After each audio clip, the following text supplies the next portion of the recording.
And we're live with Michelle Waterson. Thank you, Michelle. I know you're in camp, you're busy all the time, but I do really appreciate you taking the time today. Of course, I appreciate you wanting to reach out.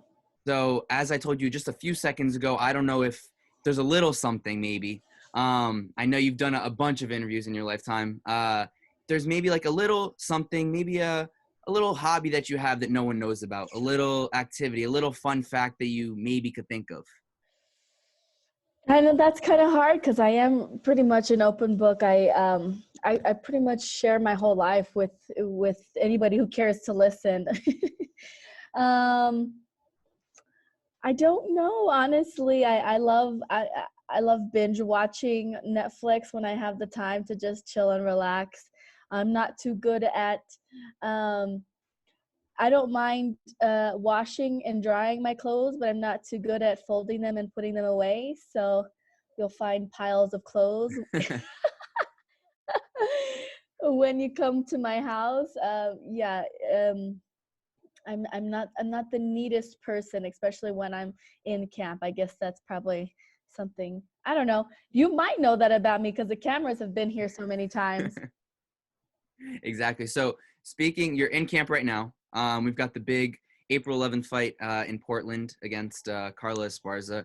How is camp going so far? I mean, we still got around 7 weeks out, maybe 6 weeks out. How are you feeling? Health? Are you feeling in shape? How's it going? Everything's amazing. I really do feel great for this fight camp. This first week fight camp, and we hit it hard, and it's good because I've been, staying active throughout my off time and continuing to work, and actually, spent a week out in Chicago working on my wrestling and just continuously working on my boxing. Those are the two things that the two areas that I know that if I just improve those, that sky's the limit. And so we've just been working at just kind of hacking away at the things that we need to get better. And so I want to take you back a little bit more in a chronological sense. I was rewatching you on Rogan just last night. Phenomenal interview. It's Rogan, of course, and you. So please check that out, listeners, once you're done listening to this. But one of the things that you kind of go into in larger detail there, we don't have perhaps the time today, but just if you could give like a quick background of how you kind of even got into MMA. I know you come from a karate background. And so just to give a very brief history of that, and then kind of that moment, if you can think about it, where you realized, man, this is what I want to do with my life. This is my this is my calling. Yeah. Martial arts has been a huge part of my life. It came into my life when I was a young teenager, when when the world is so unforgiving and you take everything to heart. And so martial arts is what gave me a voice. And I wasn't honestly sure what path I was going to take as a martial artist. I definitely wanted to get into the movies. I wanted to be a superhero, Power Ranger or Mortal Kombat character. But when I became a young adult and I went to college, I was lost. And so my mom wanted to go to Thailand to visit family. My grandma wasn't that well, and so I went out with her, decided to take a break from college. And it was in Thailand that I discovered a new passion for martial arts again, and it was the more combative side of it. And it challenged me in ways that I hadn't been challenged in a long time. It reignited a fire in me, and allowed me to explore a lot of the things that I feared, and kind of forced me to face my fears. And I think in life, anytime you force yourself to face your fears and to conquer those fears, that's what it's all about, right? It's about overcoming your fears, growing through those fears, and becoming a better person, and each time challenging yourself more and more. And so that's what fighting presented for me. And when I came back, I dropped out of college and I decided to become a professional fighter. And what was your parents' reaction when you told them I'm going to be a professional fighter and I'm dropping out of college? At that point, they just wanted me to be happy. They saw how miserable I was at school. And it wasn't, I was going to school full time and working full time to pay for some of my student debt. My grades are fine, but it just there was a glaze over my eyes, and I was wandering aimlessly, and they could see that, and so they just said, if this is your passion, you go do it, and you do it all out so that it's worth it, whatever you decide to do. And there's something that I really like, even in the Rogan interview that you talk about and that you're touching on here, talking about being kind of like this feeling of walking aimlessly and being a little lost in college. Personally, Mm-hmm. I'm in college right now, so you have those moments. You wonder, what am I going to do? What's my purpose? What did you imagine? If you weren't a fighter, what do you think you might be doing right now? Oh, for sure. Definitely something with martial arts. Like I said, it changed my life in more ways than one. And I can't thank my mentors and my coaches and my instructors enough for touching my life and inspiring me to face my fears.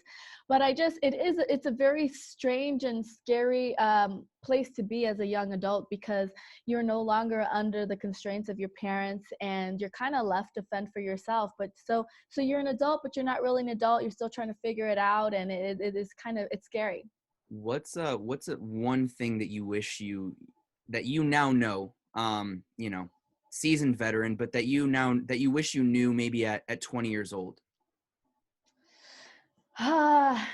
I think the most important part is to embrace the journey. I think if I would have told myself that younger, and just and it is what it is, like you'll go through the motions, and you won't I think that's just how life is designed. You don't really take a moment to reflect until you're already ahead. It's like you sprint up the mountain. When you get to the top of the mountain, you kind of take a moment to look back down at how far you've come. And I think that's just what it is. I think when you're in the grind, when you're in the cut of it all, you feel like it's a never ending grind and you're never going to get to the top. But the truth is, when you do get to the top, when you do reach your goals, when you do win those championship belts, the moments that flash through your mind are the struggles. Mm. The struggles is what adds depth, and what adds character, and what adds color to your life. And so I would say just to be grateful for the struggles, because that is what is giving you character. And speaking of, embracing that grind and embracing those struggles, I mean, you're on a 3-fight win streak. The last fight didn't go your way, but so now you're here. You're gonna, co-main spot to bounce back. How do you does your mentality change at all? Coming off a loss, to how do you make those adjustments? How do you kind of face those fears? I know on Rogan you even speak about sports psychology, therapists, stuff like that. How does Michelle Waterson approach a fight of this? This is a big spot. This is a big bounce back spot. The UFC, it's very clear they love you. They want to market you. You are marketable in so many ways, but you're also a fantastic fighter and in so many regards. So for you, what's your mentality going into this fight? When you get to the level as I have gotten, I think the biggest thing to realize is that it really is a game of inches, and you can beat yourself up for days and weeks and months on end because of things that didn't pan out the way that you hoped and wished and trained for them to pan out. Or you can just let it go. You can let the wind take it, and you can move forward. And truthfully, I feel like I've grown so much from that experience, and I don't take I only take positive from that fight. I mean, it broke my heart. I didn't go into the fight with the intention of surviving. I didn't go into the fight with the intention of stepping inside the cage with one of the baddest women in the world against Joanna. No, intention went there to beat her so that I could fight for the belts. And so I walked away with a lot of lessons. I walked away with more confidence than anything, knowing that this is where I belong. And like I said again, it's a game of inches, and you have, the stars have to be aligned. Your training has to be on point, your nutrition has to be on point, your mind has to be on point, and it's easy to say that your mind is on point, but it's harder done. Exactly. Because and like there's just so much depth to your mind that your mind might say one thing, but it's really thinking another thing, and you have to honestly and deeply and truly know what your mind feels, and what because you can be lying to yourself in your mind, and your mind always knows how you really feel. Do you have, because you're at Jackson Wink and you're at one of the best camps in the world, surrounded by some of the best fighters in the world, do you guys have these conversations ever about like the mental aspect? I mean, you're there with John Jones, regarded as perhaps the greatest combat athlete of all time, Holly Holm, straight killers. Do you guys ever have these kind of more mental or psychological conversations?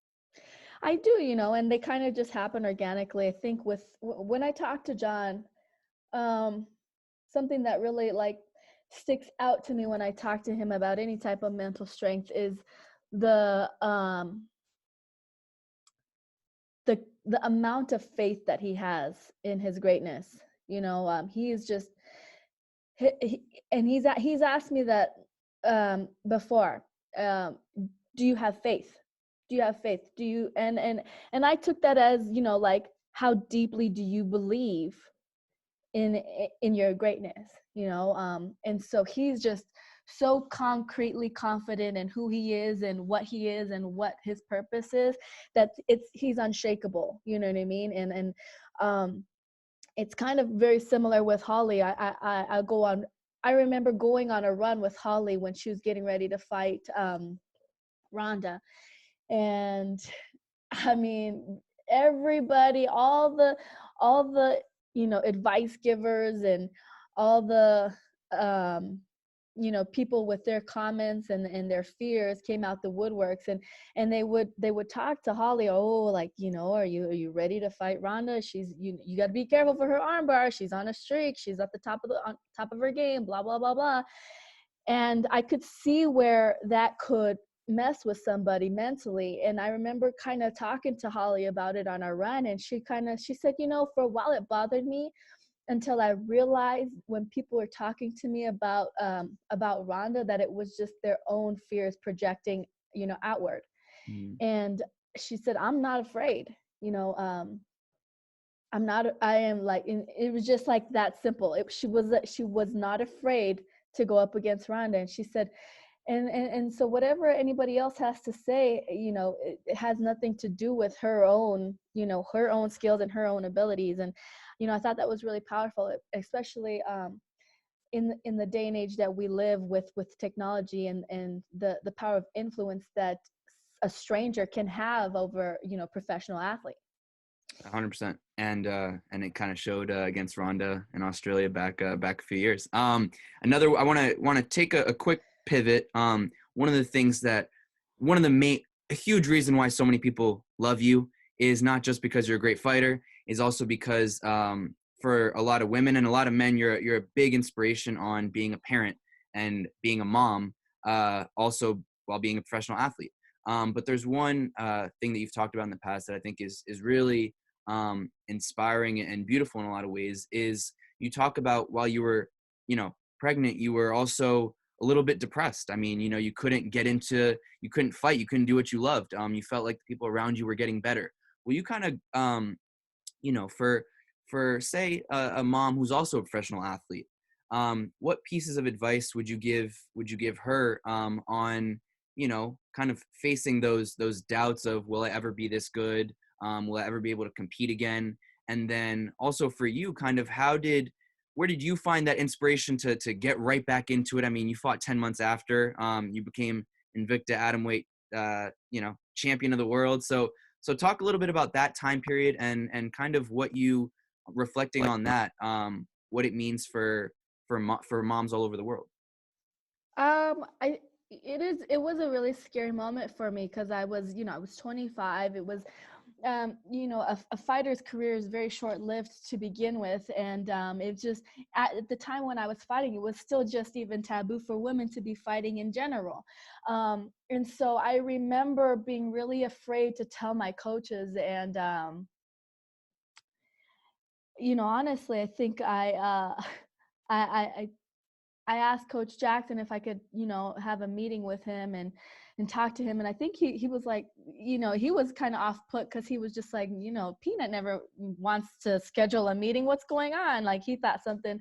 I don't know what he thought was what I was going to talk about. I remember sitting in the office with him, and before I could even get a word out, just bawling. And then he really started freaking out. He's like, "What's going on, Peanut?" And I just told him like, "I'm pregnant," and I was crying because I was scared to tell him, and he was like, he looked at me and he's like, Peanut, that's great. You're gonna be a mom. Like he was excited for me, and he was like, you're still so young. You're 25 years old. He's like, I promise you, we will not let you fail. We will not let you fail. This is your home, Wow. and you can be here while you're pregnant, and you can be here afterwards, and that's just it. Like we make it work. You're still young.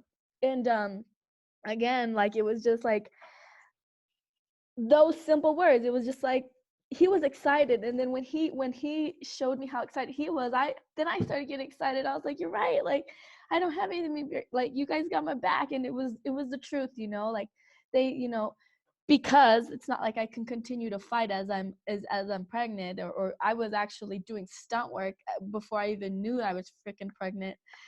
And so all these things I had to just kind of put on the wayside, and it was a really stressful time in our lives. And Josh, buckled down and made sure that we were financially secure, and the coaches were always there for me and support. They gave me a job as a receptionist, which was kind of bittersweet because I was in the gym all the time seeing all my friends, but I was seeing them train. And so yeah, I think the roughest time really was when I was pregnant, because I felt like for a moment in my life, I didn't my body wasn't mine. It was a vessel to grow this baby, which was a beautiful thing as well. It's kind of like, it's just two different worlds tearing at each other. And as soon as I had Araya, there was a brief moment um that I wasn't interested in fighting. I was so in love with her, and I just wanted to be at home with her. And I I didn't, it didn't matter. I didn't care how much weight I had gained. I didn't care what anybody was doing in the fight world. I was just so in love with my new baby girl, and I would just like stare at her for hours while she slept, and I embraced that motherhood. And I think I would say probably 3 months after I had her, I started kind of getting that itch again, like, okay, I'm a mother, and I really did embrace that. Like, this is me, this is who I am now. And then I said, there's still things I want to do with my life. There's still things I want to do with my career. And, Josh is the first one, my husband, to tell me that, that I was meant for greatness, and that I could do those things still, and that whatever we needed to do, we were going to figure it out.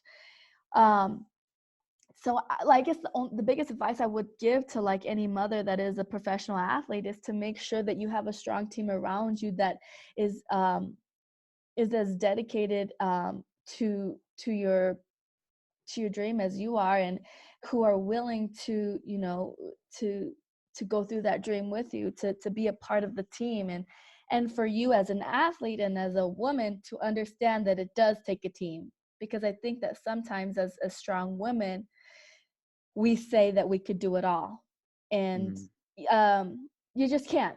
You just can't. It truly does take a team, and it's team effort. And it wasn't from my husband, my mom, my coaches, my teammates. I swear, I walk into the gym and I would have car seat with my baby and the diaper bag in one hand, my purse and my gear bag in the other hand, and I just walk in. Somebody help me open the door, and I just drop everything down on the floor, and and if Araya started crying, one of my teammates that wasn't training would pick her up. If she needed to get fed, I would go feed her, and then I'd come back to training. my family, my family at home and my family at the gym came together to help me raise my little baby. It's beautiful. It's beautiful. Wow. Uh, so speaking of, then you get back into it, and then you become Invicta FC Atomweight champ. That's your first mom champ title. I know you're still pursuing your second. But describe that feeling. I mean, you talk about this wave of emotion sometimes when you kind of get to the top and you think of all the struggles. I mean, I could imagine you become Invicta FC champ, and then are you thinking about, I had a baby? I mean, I had training for years. I mean, what's going on in your head? Your daughter's there. I mean, there's probably so much emotion. Talk about that moment, if you will. I think the emotion, like I said, it's funny how how things work and how we hold on to memories, because um, in times of victory and celebration, those moments are like so far and few between, I think, or at least we perceive them to be, because we just don't recognize them as being something to hold on to. But it was a moment for me that it was kind of like, um, it wasn't it wasn't for anybody else. It was for myself, you Mm, know. And I think that was, I remember it being a really good back and forth battle. And I remember just telling myself, like, don't give up, just you push through. And when I pushed through and she tapped, the ref pulls us apart. I remember like having my hand up and running around the cage, and then just breaking down onto my knees and crying, because it was just like, holy moly, all this hard work, all this hard work for this exact moment. And I was just like so, overwhelmed by the moment. And it was I think it was a proud moment for myself, because I did something that I didn't think I could do. mm, mm, I see. And so, okay, that's yeah. I could only imagine the wave of emotion. But since we're running more towards the end, I want to, you're at a great point in your career right now. I mean, what do you see? I mean, I don't want to go too far ahead, but what do you see in life after fighting? What's Michelle Waterson in a, you know, post in a retirement life, whenever that is, hopefully in still many more years of strong fights. But have you thought about that yet? Absolutely. And I think it is very dangerous for a fighter not to think about that. It's twofold, right? Because you don't want to be 1 foot in and 1 foot out. That's dangerous for a fighter to be in, because if you're not fully committed to training camp, if you're not fully committed when you step into the octagon, you could get hurt. And so, but it's also one of those things, like, if you don't know what you're going to do when you're done fighting, fighting is a short-lived career, and you're going to be left, kind of just wandering aimlessly again, because you sacrifice your whole life, every single second of your life, to become the greatest fighter you can be. And that's what it is. Your whole life is fighting. And then when you step into the real world, you're just like, whoa, none of this makes sense to me. I think a lot of professional athletes can relate. A lot of military can relate, because it's along those same lines. But for sure, martial arts will always be a part of my life. And pursuing my black belt in jiu-jitsu, continuing to compete in jiu-jitsu and doing tournaments, teaching. I would love to teach, and being able to just touch as many lives as I can through teaching, and inspiring other young women. I get DMs all the time from amateur fighters, from young girls who are in elementary school, middle school, that are competing in jiu-jitsu tournaments and Muay Thai tournaments, asking me for advice. I would love to be that mentor that can shout out to them, and give them advice, and be a mentor for them, be a sponsor for them, and uplift these girls, not just girls though, like boys, mothers, fathers, and just kind of create a little community of my own. I'd love to get into movies. I'm into the analyst side of fighting. There's just so many, the possibilities are endless. And at the moment we are working on doing all of those things. We have an app out right now that at the moment is just, we have a 6-week program that is meant for people at home to work out, and it has nothing to do with martial arts. It's just an at-home workout that you can do anywhere, anytime, any place, at home, when you're traveling, when you're with your baby, or you just want to get a good workout in your own garage. And eventually we're going to add to that library of things. We're doing lots of cool stuff, and so I'm excited for the future. We're ready for it. We're not going to be caught off guard at all.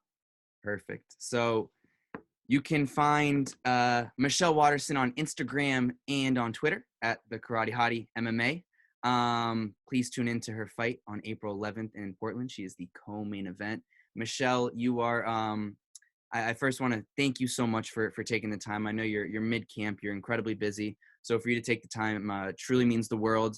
And you're, for me, you're not just an inspiration to moms and to women, to men and to fathers as well, that are listening. And I know, if you're ever in the New York City area and the next time, I'd love to bring you in studio at some point, and to be able to meet you. And I'll be tuned in April 11th. I'll be rooting hard for you. And I truly appreciate the time. And last thing, I was on your social media last night, and I saw that your daughter's raising money for the Girl Scouts. So you can tell you can tell her I'll be buying some cookies right after this. And so no, I truly appreciate the time, and I wish you nothing but the best.